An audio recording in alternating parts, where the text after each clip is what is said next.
Pag-ibig pa ang higit kaya sa pagkadalisay at pagkadakila, gaya ng pag-ibig sa tinubuang lupa. Anong pag-ibig pa? Wala na nga, wala.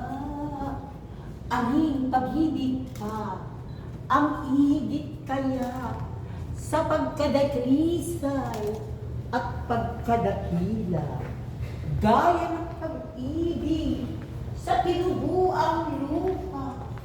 Aning pag-ibig pa, wala na nga, wala. This is the patriotic song. Aning pag-ibig pa ang hihigit kaya. In English, what greater love there is to love your country, because it means from God, country and compatriots. The poem is written by Supremo Andres Bonifacio, the first Secretary of the Department of the Interior Local Government, and it was first published in the Katipunan newspaper called Kalayaan. And so, today we're so blessed because we are preparing the celebration of the November 30 birthday of our beloved Supremo Andres Bonifacio. For the first time in Philippine history, the Department of the Interior and Local Government, beginning with DILG-7, Department of the Interior and Local Government, headed by our beloved Regional Director Leocadio T. Trovella, is now leading the Sacred Prophetic Office. As you can very well see, our beloved Dr. Jose Rizal was born June 19. 90 is the feast of Saint Joseph. That's why his name Jose, Rizal, after San Jose. So, San Jose, Jose Rizal.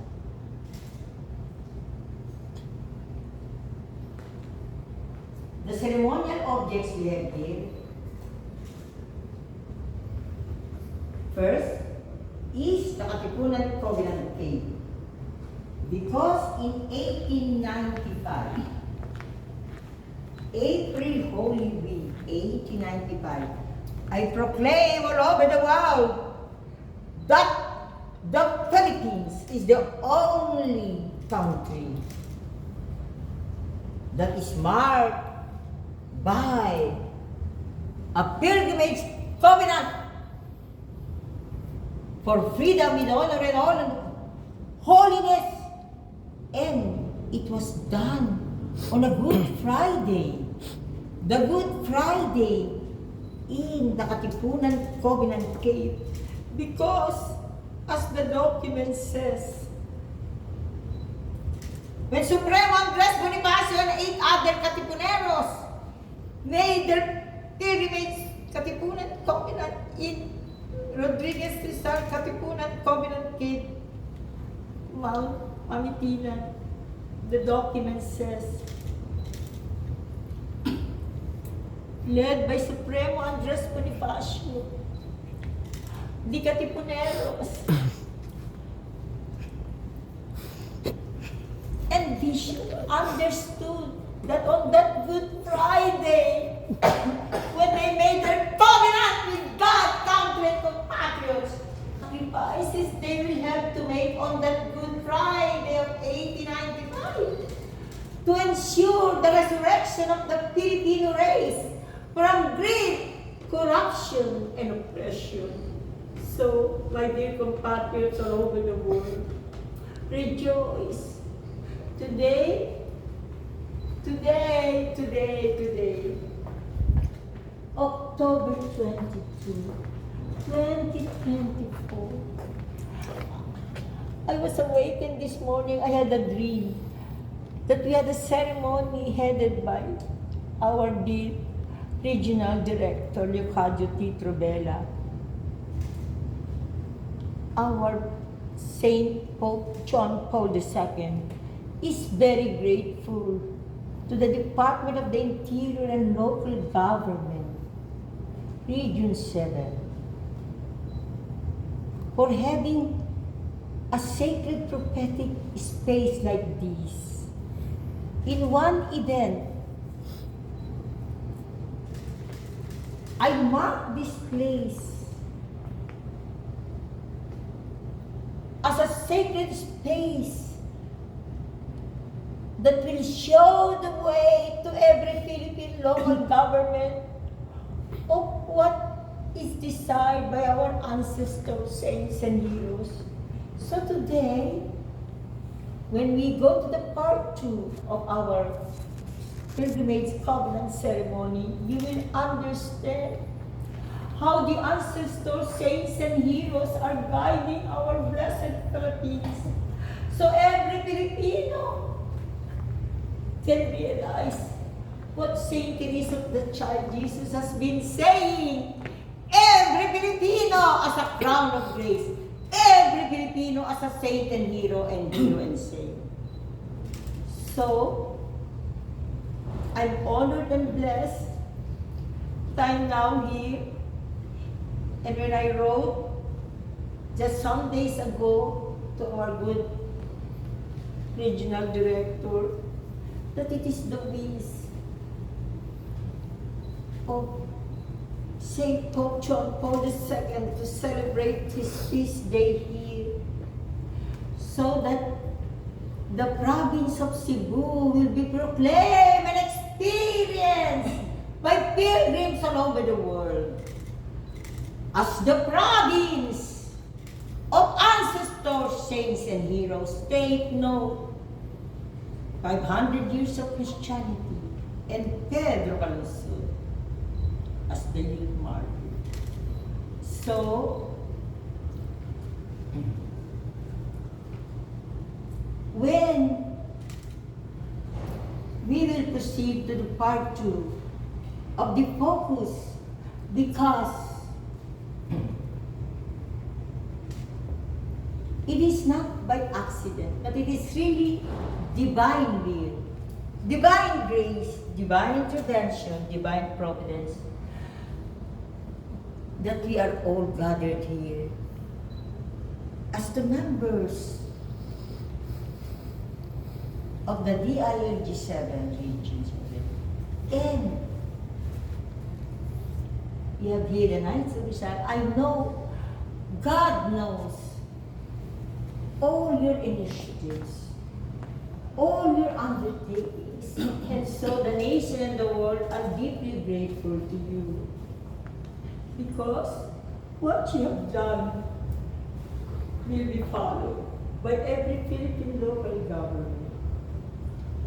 And above all, this celebration also welcomes our new Secretary of the Department of the Interior and Local Government, former Governor of Cebu, former Governor of Cavite. He is popularly known as John Vic Remulla, but the professional name is Juanito Victor Katibayan Remulla Jr. That is Victor, meaning victory. And I'm so grateful to our new secretary. It is really the destiny that he will be the 2024 Secretary of the Department of the Interior and Local Government, because, and I invited him as Vice Governor to light the national artist Napoleon B. Abeba Katipunan Eternal Flame to commemorate the martyrdom of Supremo Andres Bonifacio. He was there with Lani Revilla, representing Governor Bong Revilla. Together, these two leaders of Cavite lighted the Katipunan eternal flame.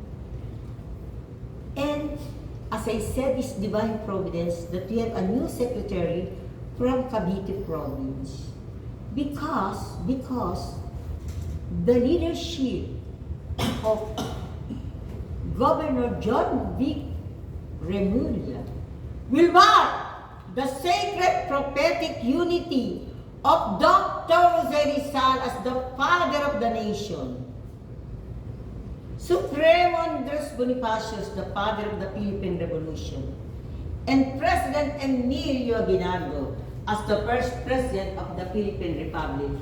That is the cover page of my book I launched in the various countries of the world. The title of the book is The Sacred, the Rizal and the Katipunan Pilgrimage for Sacred Prophetic Politics in the Philippines for the world. And so, my dear Saint Joseph, the Divine Mercy,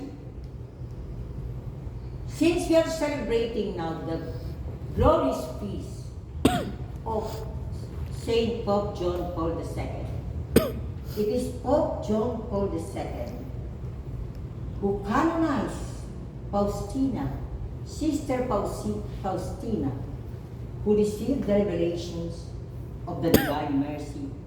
And take note, my compatriots, that the Divine Mercy fetched Pope John Paul II. It was on the feast of the Divine Mercy that our Pope John Paul II died or was fetched to heaven by the Divine Mercy.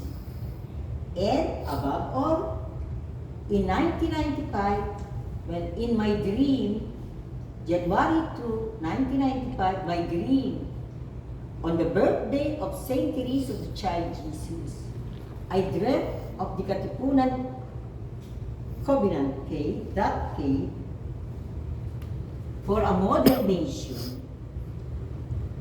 I dreamt of that, and it was published in the middle section, almost half page, of Philippine Daily Inquirer.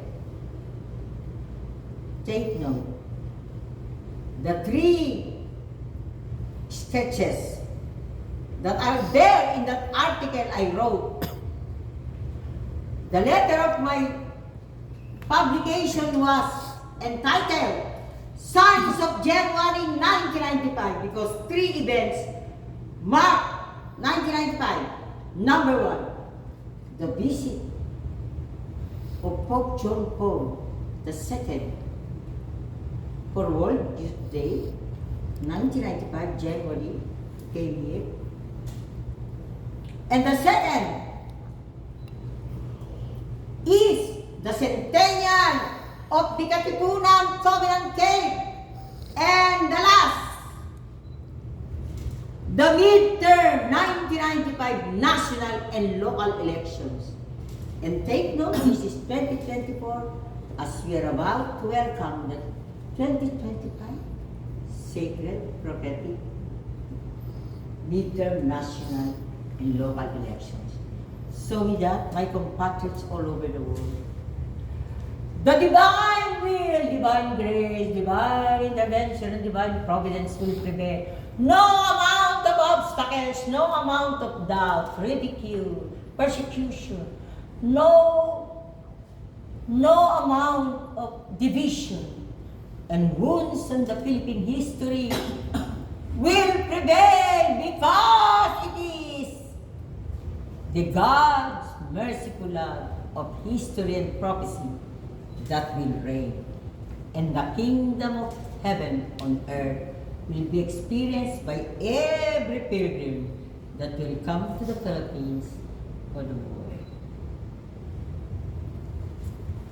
Long live the Department of the Interior all of you, long live the Department of the Interior and Local Government Region 7 in preparation for the November 30, 2024 birthday of Supremo Andres Bonifacio as the first Secretary of the Department of the Interior and Local Government, led by President, His Excellency, President Ferdinand Romualdez Marcos Jr. and Secretary Juanito Victor Katibayan Remulla Jr. Amen.